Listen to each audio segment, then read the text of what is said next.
Masih kurangnya kesadaran sebagian warga masyarakat bertampak pada banyaknya sampah yang memenuhi aliran sungai.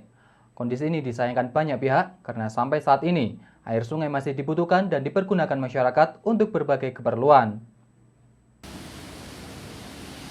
Masih seringnya kita jumpai sampah memenuhi sungai maupun pintu air, khususnya di pinggir jalan utama disayangkan banyak pihak, selain karena mengganggu pemandangan juga berdampak pada menurunnya kualitas air. Padahal air sungai masih banyak dibutuhkan masyarakat untuk berbagai keperluan. Pada musim kemarau banyak sampah yang tidak hanyut dan menumpuk di aliran air berbeda dengan penghujan, yang sungai relatif lebih bersih dari tumpukan sampah. Kondisi ini menjadi tanggung jawab kita bersama untuk mengupayakan menjaga kebersihan lingkungan, salah satunya dengan tidak membuang sampah di aliran air.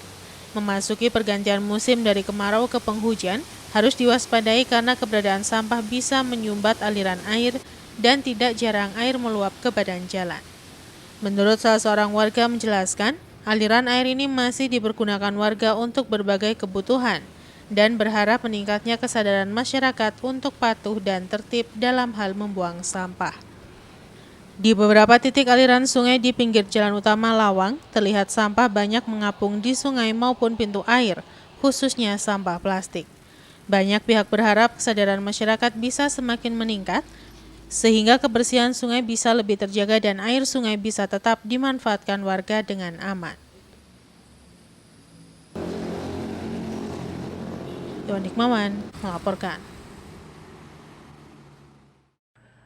Masih seringnya terjadi pelanggaran rambu di Jalan Baliharjosari, dikhawatirkan banyak pihak karena bisa mengakibatkan kecelakaan. Tidak hanya itu, masih belum adanya jembatan penyeberangan mengakibatkan warga kesulitan ketika akan menyeberang jalan. Beginilah pemandangan yang terlihat di kawasan Jalan Baliharjosari, Blimbing, Kota Malang. Jalan utama pintu masuk ke Kota Malang ini tidak pernah sepi dari aktivitas kendaraan setiap harinya. Namun sayang di kawasan tersebut sering terjadi pelanggaran terhadap rambu larangan memutar balik arah. Padahal tempat memutar balik arah sudah tersedia tidak jauh dari lokasi, juga telah ada pengaturan dari Supeltas. Namun sayang rupanya pengguna jalan malas untuk memutar balik arah di tempat yang telah disediakan dan lebih memilih memutar balik arah dengan melanggar rambu dan resiko terjadi kecelakaan. Tidak hanya itu, hal yang sama juga terlihat pengendara yang keluar dari gang Jalan Pahlawan banyak yang melawan arus ketika akan menuju ke arah Karanglo dan tidak memutar balik arah di tempat yang telah disediakan. Menurut salah seorang warga menjelaskan, arus kendaraan di Jalan Raya Baliharjosari dari arah Karanglo rata-rata melaju dengan kecepatan tinggi karena kondisi jalan lurus dan menurun sehingga rawan kecelakaan. Di lokasi depan gang Jalan Pahlawan dan Jalan Satri banyak warga yang akan menyeberang jalan. Namun sayang belum ada zebra cross dan jembatan penyeberangan mengakibatkan warga kesulitan dan was-was ketika menyeberang jalan. Sementara itu jembatan penyeberangan di pintu keluar Jalan Layang Ahmad Yani Blimbing sepi pengguna. Pak, di sini masih belum ada zebra crossnya, belum ada ya? Belum ada. Jembatan penyeberangan juga belum ada, Pak ya? Belum ada ini. Itu kelihatannya sudah diajukan tapi belum ada. Itu agak sulit yang nyebrang, Pak ya? Iya. Apalagi kalau siswa sudah mulai masuk, Pak ya? Ya, mulai nanti jam 8 dan 9 rame terus ini. Sampai terus, Pak ya? Sampai terus. Itu juga yang putar balik arah juga masih banyak juga, Pak ya? Yang dilarang itu masih dipakai. Masih dipakai aja putar balik. Ada yang jaga. Ada yang jaga, Pak ya? Iwan Hikmawan melaporkan.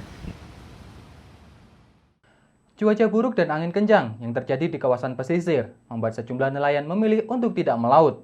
Akibatnya, stok ikan di sejumlah pasar tradisional langka dan harga ikan laut naik. Kenaikan harga ikan laut ini rata-rata berkisar antara 5 hingga 10 ribu rupiah. Seperti yang terlihat di Pasar Besar Kota Malang, selain harga ikan laut yang melonjak, pasokan yang didapat dari nelayan juga berkurang. Kenaikan harga jual ikan ini terjadi pada hampir semua jenis ikan laut, seperti ikan kakap yang sebelumnya dijual dengan harga Rp45.000 per kilo, kini naik menjadi Rp55.000 per kilo. Sedangkan ikan tenggiri yang sebelumnya dijual dengan harga Rp70.000 per kilo, kini naik menjadi Rp80.000 per kilo. Sementara cumi-cumi kini dijual dengan harga Rp75.000 dari harga sebelumnya Rp65.000 per kilonya. Pedagang mengatakan kenaikan harga ikan laut ini terjadi sejak sepekan terakhir, Kenaikan ini dikarenakan selain pasokan kurang, juga karena stok ikan laut menipis. Jika sebelumnya pedagang mendapat pasokan ikan 25 kg pada setiap jenis ikan, kini pasokan berkurang menjadi 15 kg. Pedagang juga memastikan kenaikan ikan laut masih akan terus terjadi, mengingat cuaca yang tidak menentu dan terjadi angin kencang di pantai selatan. Sementara meski harga ikan laut naik, namun hal tersebut tidak berpengaruh pada harga dan penjualan ikan air tawar, karena daya beli masyarakat cukup menurun. Mahal ya, tapi tidak mahal sekali, soalnya pasarnya ya sepi. Jadi ya standar paling naik 5.000 per kilo. Apa aja Bu yang naik? Yang naik ya dolangannya tenggiri, cumi,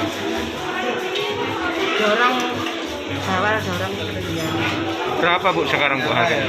Ya biasanya 65, sekarang 75 cumi-cumi. Tenggiri biasanya 70, sekarang 80. Apalagi ya kakak biasanya 45, sekarang 50, 55. Ini apa Bu penyebabnya? Pasokannya berkurang atau seperti apa? Ya angin, cuaca. Kalau pasokannya gimana Bu? Apa? Pasokannya lancar atau berkurang? Stoknya Bu? Ya Stoknya? sedikit. Ya biasanya dapat 25 kilo, sekarang 15. Simon Alfredo melaporkan. Terima kasih Anda masih bersama kami dalam Info 7 Malang Raya. Warga Desa Karangwidoro, Dau, Kabupaten Malang, mengeluhkan jalan torong yang merupakan jalan alternatif yang kondisinya rusak. Warga berharap pemerintah segera melakukan perbaikan sehingga akses jalan menjadi lancar. Beginilah kondisi jalan torong Desa Karangwidoro, Kecamatan Dau, Kabupaten Malang. Aspal di jalan tersebut sudah terkelupas dan tinggal menyisakan tanah dan bebatuan. Jalan yang merupakan jalur alternatif warga saat bepergian untuk beraktivitas ini, kondisinya rusak dan diperkirakan sudah 5 tahun lebih. Warga yang melintas juga harus berhati-hati karena kondisi jalan yang rusak. Menurut warga, kondisi jalan ini sudah hampir 5 tahun lebih rusak, namun sejauh ini belum ada perhatian dari pemerintah untuk melakukan perbaikan. Bahkan sudah pernah dilaporkan oleh warga, namun karena sebagian jalan masih milik salah satu perusahaan sehingga belum dilakukan perbaikan. Warga juga menambahkan apabila turun hujan, jalan ini tidak bisa dilewati karena jalan menjadi becek dan membahayakan pengguna jalan, khususnya kendaraan yang melintas.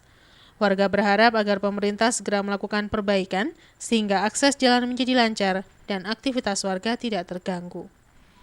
Rusak yang parah ini kurang lebihnya sudah 4 tahunan. Apalagi di waktu masa berangkat kerja, di antara pagi dan sore ramainya. Kalau musim hujan nggak bisa dilewati karena airnya semua laju ke arah sana. Nyampe ini kan ada yang dari pihak mungkin PT yang bawa barang-barang bekas itu kan nyampe dibuang di situ karena nggak ada yang mengawasi. Sebenarnya ya sangat terganggu karena yaitu mau lewat jalan sepintas nggak bisa, terlalu parah rusaknya itu. Sebagai warga ya kalau bisa ini lekas mungkin dibenahi dari pihak pemerintah juga untuk yaitu jalan melintas ke arah Karangwidoro. Simon Alfredo melaporkan. Kementerian Sosial menyalurkan bantuan pangan berupa beras melalui Dinas Sosial Kota Batu. Sebanyak 814 prakeluarga harapan atau PKH menerima beras seberat 30 kg serentak disalurkan di masing-masing desa dan kelurahan di Kecamatan Junrejo. Penyaluran bantuan pangan berupa beras kualitas medium mulai dibagikan ke sejumlah warga yang masuk data terpadu kesejahteraan sosial di desa dan kelurahan Kecamatan Junrejo. Bantuan pangan berupa beras ini langsung dari Kementerian Sosial melalui transporter yang ditunjuk Kemensos menyalurkan beras seberat 30 kg kepada masing-masing penerima selama 3 bulan. Adapun beras yang disalurkan berkualitas medium yang telah diuji telah memenuhi unsur 5T, yakni tepat kualitas, tepat timbang, tepat waktu, tepat sasaran, dan tepat manfaat. Beras yang disalurkan ini seberat 30 kg, yang per saknya berisi 15 kg untuk dimanfaatkan bagi penerima manfaat. Kepala Dinas Sosial Kota Batu menghimbau karena saat ini masih pada pandemi COVID-19, untuk warga penerima bantuan pangan dihimbau untuk tetap menerapkan protokol kesehatan dengan menjaga jarak dan memakai masker. Sementara data penerima manfaat berupa beras dari Kementerian Sosial untuk wilayah Kecamatan Junrejo berjumlah 814 penerima yang masuk data terpadu kesejahteraan sosial atau DTKS.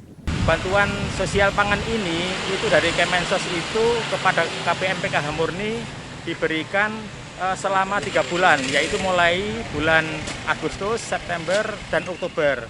Kali ini yang dibantukan ini melalui transporter itu yaitu DNR selaku transporternya untuk mengedropping dari Bulog ke masing-masing desa dan kelurahan sekota Batu. Nantinya itu kami menjadwal 1 hari 1 kecamatan. Jadi beras ini yang di drop adalah beras yang berkualitas medium. Sedangkan tujuan dari pelaksanaan bantuan sosial beras ini itu untuk membantu pada masyarakat yang kurang mampu prasejahtera, itu khususnya masyarakat yang masuk di dalam daftar data terpadu kesejahteraan sosial DTKS, itu kepada tadi KPM PKH Murni saja. Yanto Yancung melaporkan. Terima kasih Anda masih bersama kami dalam Info 7 Malang Raya. Pasangan calon Bupati dan Wakil Bupati Malang, Sanusi Didik Gatot Subroto atau Sandi, kembali menggelar kampanye di Kecamatan Bantur, Kabupaten Malang. Dalam kampanye tersebut, pasangan Sandi meminta dukungan warga agar memenangkan Pilkada Kabupaten Malang 9 Desember mendatang. Kampanye pasangan Bupati dan Wakil Bupati Malang nomor urut 1 Sanusi Didik Gatot Subroto Senin kemarin berlangsung di Kecamatan Bantur, Kabupaten Malang. Sama seperti di kecamatan lainnya, pasangan Sandi melakukan belusukan di berbagai desa di Kecamatan Bantur untuk menarik dukungan warga. Belusukan calon petahana Sanusi Didik salah satunya dilakukan di Desa Sri Gonco. Dalam belusukan ke Desa Sri Gonco, Sanusi menyapa dan berdialog bersama muda-mudi Desa Sri Gonco. Sanusi juga meminta dukungan dari warga Sri Gonco untuk mendukungnya dalam memenangkan Pilkada Kabupaten Malang 9 Desember mendatang.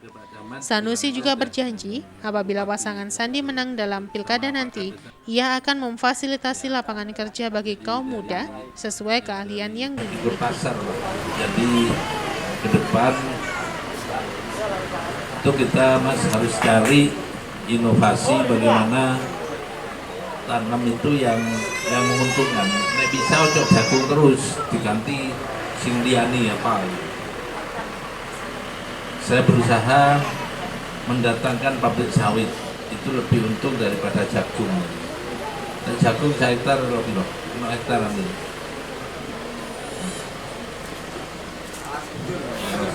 Ya, itu nyari tanaman yang lebih menguntungkan supaya nanti masyarakat bisa lebih bagus pendapatannya. Nah, itu yang untuk pertanian.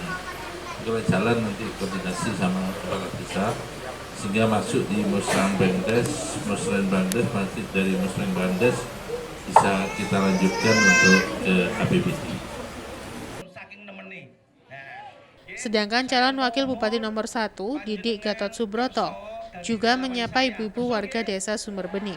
Kedatangan Didik Gatot Subroto tersebut disambut dengan antusias warga yang terus berdatangan. Dalam sambutannya, Didik juga berjanji akan menyediakan wifi gratis guna mendukung pembelajaran daring bagi anak sekolah. Bukan janji, tetapi ini menjadi bagian bukti. Insya Allah per pertengahan Oktober ini dimulai ada wifi gratis berbasis pedukuhan. Tepuk tangannya mana dong? Kenapa? Agar anak-anak kita bisa tetap belajar dengan tidak mengurangi kewajiban-kewajiban non sewu, bapaknya kepada ibu belonjone ya tetap gak dikurangi walaupun enek wifi gratis. gratis. Saya mohon doa restunya Ibu Bapak sekalian, pada tahun ini sebenarnya Bosga sudah dianggarkan untuk anak-anak kita TK, SD, SMP, RA, MI, MTS 15, 25, 35 ribu, TK 15.000, SD 25.000, SMP 35.000.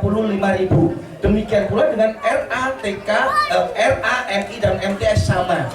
Namun demikian, karena proses pendidikan kita masih dengan model daring, programnya jarak jauh, nah supados boten miskomunikasi, mangke boten dadekne nun sewu antara kepala sekolah kali panjenengan berbeda pendapat. Akhirnya bagaimana anggaran itu diwujudkan dalam bentuk nun sewu wifi gratis berbasis perdukuhan. Joni Palbeno melaporkan.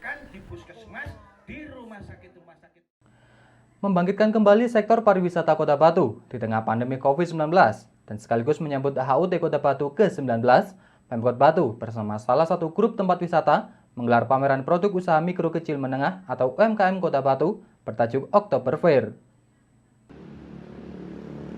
Akibat pandemi COVID-19 yang berimbas pada dunia pariwisata di Kota Batu, membuat salah satu tempat wisata bersama Pemkot Batu menggelar pameran produk usaha mikro kecil menengah atau UMKM Kota Batu bertajuk Oktober Fair. Pameran yang diikuti ratusan pelaku UMKM di Kota Batu ini diharapkan mampu menggairahkan dunia pariwisata di Kota Batu untuk membangkitkan roda perekonomian di tengah pandemi COVID-19 sekaligus menyambut HUT Kota Batu ke-19. Wali Kota Batu Dewanti Rumpoko menyambut baik acara ini. Bahkan Dewanti datang meresmikan acara didampingi Wakil Wali Kota Batu Punjul Santoso. Wali Kota berharap acara seperti ini bisa dilaksanakan setiap tahun untuk mendorong pertumbuhan UMKM di Kota Batu, karena bisa menggerakkan perekonomian terlebih di masa pandemi seperti saat ini. Tahun ini Pemkot Batu menargetkan pertumbuhan ekonomi hingga 4,5%. Dibanding tahun lalu yang mencapai 6,5%. Angka itu memang lebih kecil, namun kondisi saat ini memang sulit karena berada dalam situasi pandemi. Dewanti juga mewanti-wanti agar penerapan protokol kesehatan diutamakan. Bagaimanapun juga kesehatan masyarakat harus diprioritaskan, namun juga ekonomi harus tetap berjalan. Dewanti meminta agar tim Satgas terus memantau pengunjung maupun penjaga stan pameran UMKM dan menindak tegas pelanggar protokol kesehatan COVID-19. Saya tidak membayangkan ini acara yang lengkap. Saya pikir ini UMKM aja dan kuliner sudah, ternyata ada produk rumahan, ada kecantikan dan segalanya. Mudah-mudahan ini awal yang baik untuk setiap tahun bisa dilaksanakannya Oktober Fair, dan ketika tahun depan sudah melewati corona, ini akan bisa semakin meriah. Kalau sekarang kan harus ada protap-protap yang harus dilakukan. Dan pertama, menjalankan perekonomian, memfasilitasi UMKM, kemudian menghidupkan perekonomian di Kota Batu. Ya. Bu, terkait protokol sendiri tadi Bu, waktu sambutannya ya, ada peringatan keras terus. Kita memang, saya sudah komunikasi dengan Pak Wawa dan Pak Kapolres, terutama Pak Dandim, memang itu yang kita utamakan. Karena perekonomian harus jalan, tetapi kita tetap harus waspada dengan COVID ini, sehingga protokol kesehatan itu harus wajib hukumnya untuk bisa diterapkan, ya. Direktur Tempat Wisata Suryo Widodo mengatakan, pameran UMKM Oktober Fair ini dimotivasi keinginan pihaknya untuk menggerakkan perekonomian, membangkitkan UMKM di Kota Batu dan membangkitkan ekonomi bawah, namun tidak meninggalkan protokol kesehatan.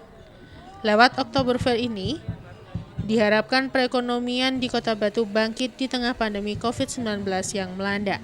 Namun di satu sisi, kesehatan masyarakat juga menjadi prioritas yang tidak bisa dikesampingkan. Maka dari itu, protokol kesehatan dan pembatasan jumlah pengunjung diberlakukan.